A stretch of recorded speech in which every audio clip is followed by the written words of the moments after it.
नमस्ते प्यारे भक्तों। इस कुबेर मंत्र को केवल सुन के आज कई लोग लाखों करोड़ों में खेल रहे हैं। इस मंत्र को केवल सुन के एक व्यक्ति ने करोड़ लाख का धन अर्जित कर लिया है। जिन लोगों ने इस मंत्र को सुना उससे कम या ज्यादा धन दौलत का तुरंत लाभ मिला है। कुछ लोग को तो मोह मांगा हुआ से भी ज्यादा पैसा मिल जाता है, वह भी तुरंत। मतलब आपको पैसा किसी न किसी बहाने से आपके पास जरूर आ जाता है। कई लोग मंत्र को सिर्फ आजमाने आते हैं और उन्हें लाखों करोड़ों रुपया लाभ मिल ही जाता है। अगर आप भी अचानक धन दौलत प्राप्त के सारे उपाय जतन करके थक चुके हैं तो एक बार धनधानी के राजा कुबेर महाराज के इस मंत्र को केवल सुन लेने से ही आपका धन दौलत की समस्या तुरंत खत्म हो जाएगी। बस आपको इस मंत्र को ध्यान लगा के मंत्र को सुनना है और जितना भी पैसा चाहिए वह कुबेर महाराज से मांग लेना है। मुझे पूरा भरोसा है कि वह आपके द्वारा मांगा गया पूरा पैसा को किसी न किसी तरह से आपके पास जरूर भेज देंगे। भले ही इसका एहसास आपको देर से होगा, लेकिन होगा जरूर। यह तो गारंटी है, जब आपके पास मांगा हुआ पूरा धन आ जाएगा तो उसका कुछ हिस्सा गरीबों में जरूर दान कर देना। तो चलिए अब मंत्रों का उच्चारण करना प्रारंभ करते हैं, लेकिन उससे पहले अब सभी से निवेदन है कि हमारे चैनल मंत्र संहिता को सब्सक्राइब करें और कमेंट में जय कुबेर लिखना न भूलें।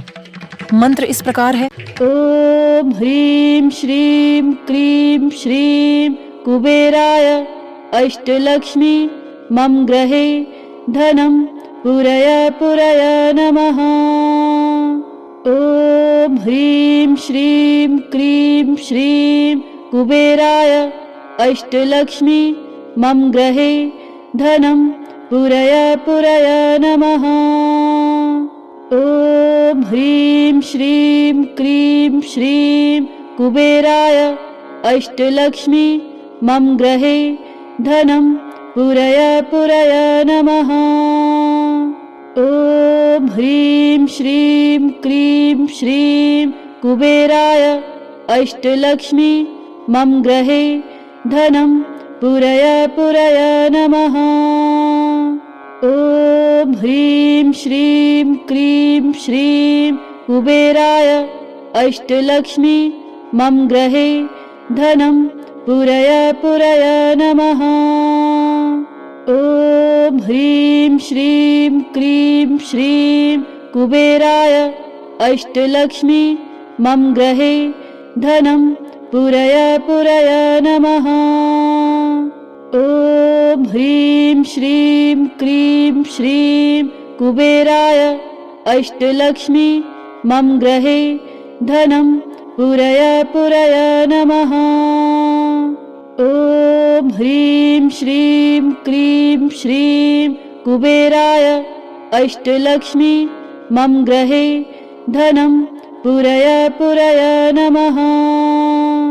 ओम ह्रीं श्रीं क्रीं श्रीं कुबेराय अष्टलक्ष्मी मम ग्रहे धनं पुरय पुरय नमः। ओम ह्रीं श्रीं क्रीं श्रीं कुबेराय अष्टलक्ष्मी मम ग्रहे धनं पुरय पुरय नमः। ओम ह्रीं श्रीं क्रीं श्रीं कुबेराय अष्टलक्ष्मी मम ग्रहे धनं पुरय पुरय नमः। ओम ह्रीं श्रीं क्रीं श्रीं कुबेराय अष्टलक्ष्मी मम ग्रहे धनं पुरय पुरय नमः। ओम ह्रीं श्रीं क्रीं श्रीं कुबेराय अष्टलक्ष्मी मम ग्रहे धनं पुरय पुरय नमः। ओम ह्रीं श्रीं क्रीं श्रीं कुबेराय अष्टलक्ष्मी मम ग्रहे धनं पुरय पुरय नमः। ओम ह्रीं श्रीं क्रीं श्रीं कुबेराय अष्टलक्ष्मी मम ग्रहे धनं पुरय पुरय नमः। ओम ह्रीं श्रीं क्रीं श्रीं कुबेराय अष्टलक्ष्मी मम ग्रहे धनं पुरय पुरय नमः। ओम ह्रीं श्रीं क्रीं श्रीं कुबेराय अष्टलक्ष्मी मम गृहे धनं पुरय पुरय नमः। ॐ ह्रीं श्रीं क्रीं श्रीं कुबेराय अष्टलक्ष्मी मम गृहे धनं पुरय पुरय नमः। ॐ ह्रीं श्रीं क्रीं श्रीं कुबेराय अष्टलक्ष्मी मम गृहे धनं पुरय पुरय नमः। ॐ ह्रीं श्रीं क्रीं श्रीं कुबेराय अष्टलक्ष्मी मम गृहे धनं पुरय पुरय नमः। ॐ ह्रीं श्रीं क्रीं श्रीं कुबेराय अष्टलक्ष्मी मम गृहे धनं पुरय पुरय नमः। ॐ ह्रीं श्रीं क्रीं श्रीं कुबेराय अष्टलक्ष्मी मम गृहे धनं पुरय पुरय नमः। ॐ ह्रीं श्रीं क्रीं श्रीं कुबेराय अष्टलक्ष्मी मम गृहे धनं पुरय पुरय नमः। ॐ ह्रीं श्रीं क्रीं श्रीं कुबेराय अष्टलक्ष्मी मम गृहे धनं पुरय पुरय नमः।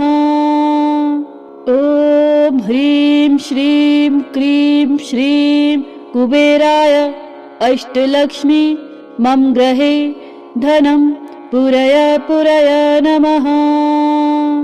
ॐ ह्रीं श्रीं क्रीं श्रीं कुबेराय अष्टलक्ष्मी मम गृहे धनं पुरय पुरय नमः। ॐ ह्रीं श्रीं क्रीं श्रीं कुबेराय अष्टलक्ष्मी मम गृहे धनं पुरय पुरय नमः। ॐ ह्रीं श्रीं क्रीं श्रीं कुबेराय अष्टलक्ष्मी मम गृहे धनं पुरय पुरय नमः। ॐ ह्रीं श्रीं क्रीं श्रीं कुबेराय अष्टलक्ष्मी मम गृहे धनं पुरय पुरय नमः। ॐ ह्रीं श्रीं क्रीं श्रीं कुबेराय अष्टलक्ष्मी मम गृहे धनं पुरय पुरय नमः। ॐ ह्रीं श्रीं क्रीं श्रीं कुबेराय अष्टलक्ष्मी मम गृहे धनं पुरय पुरय नमः। ॐ ह्रीं श्रीं क्रीं श्रीं कुबेराय अष्टलक्ष्मी मम गृहे धनं पुरय पुरय नमः। ॐ ह्रीं श्रीं क्रीं श्रीं कुबेराय अष्टलक्ष्मी मम गृहे धनं पुरय पुरय नमः। ॐ ह्रीं श्रीं क्रीं श्रीं कुबेराय अष्टलक्ष्मी मम गृहे धनं पुरय पुरय नमः।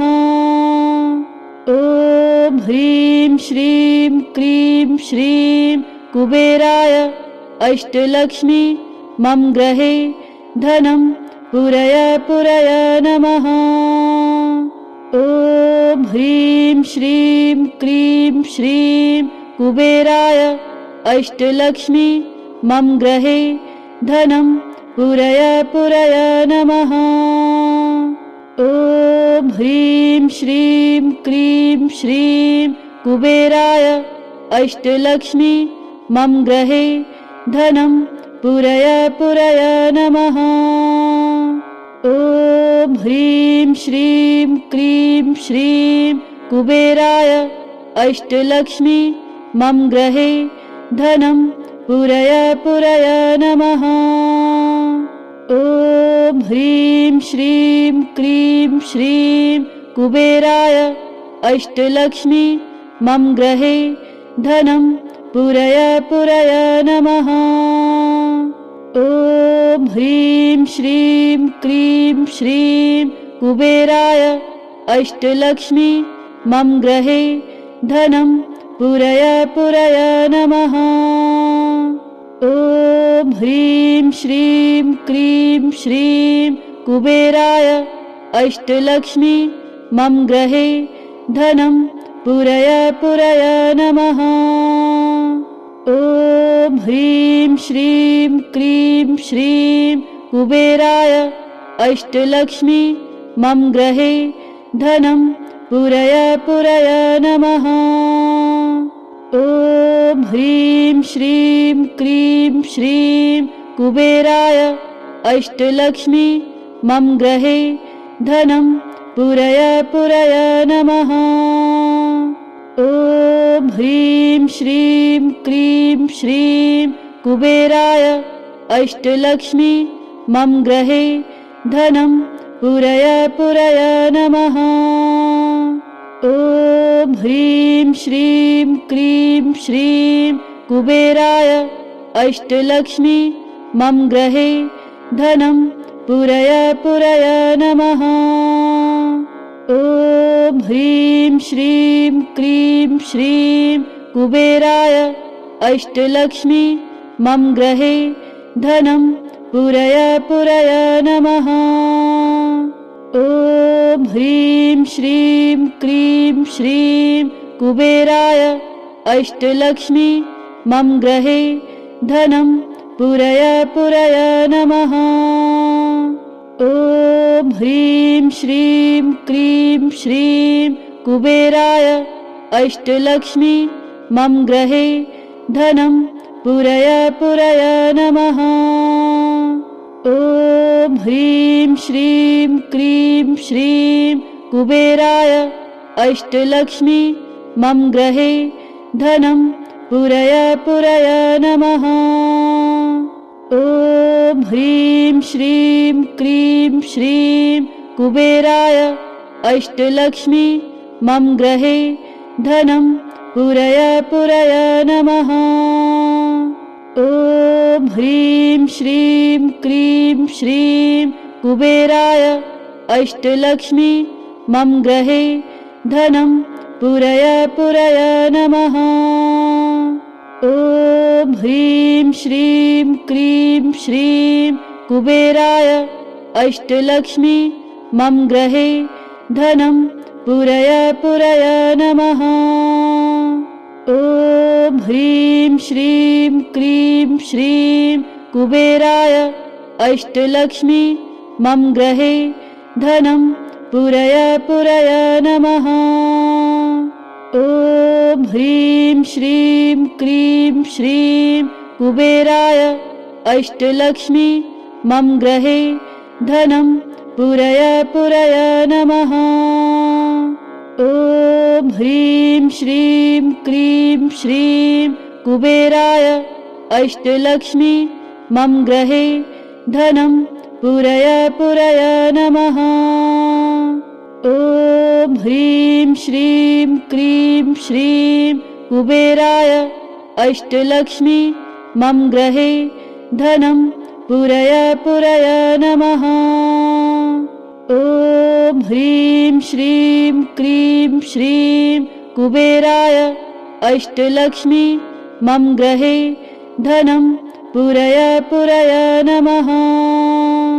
ॐ ह्रीं श्रीं क्रीं श्रीं कुबेराय अष्टलक्ष्मी मम गृहे धनं पुरय पुरय नमः। ॐ ह्रीं श्रीं क्रीं श्रीं कुबेराय अष्टलक्ष्मी मम गृहे धनं पुरय पुरय नमः। ॐ ह्रीं श्रीं क्रीं श्रीं कुबेराय अष्टलक्ष्मी मम गृहे धनं पुरय पुरय नमः। ॐ ह्रीं श्रीं क्रीं श्रीं कुबेराय अष्टलक्ष्मी मम गृहे धनं पुरय नमः। ॐ ह्रीं श्रीं क्रीं श्रीं कुबेराय अष्टलक्ष्मी मम गृहे धनं पुरय नमः। ॐ ह्रीं श्रीं क्रीं श्रीं कुबेराय अष्टलक्ष्मी मम गृहे धनं पुरय नमः। ॐ ह्रीं श्रीं क्रीं श्रीं कुबेराय अष्टलक्ष्मी मम गृहे धनं पुरय नमः। ॐ ह्रीं श्रीं क्रीं श्रीं कुबेराय अष्टलक्ष्मी मम गृहे धनं पुरय नमः।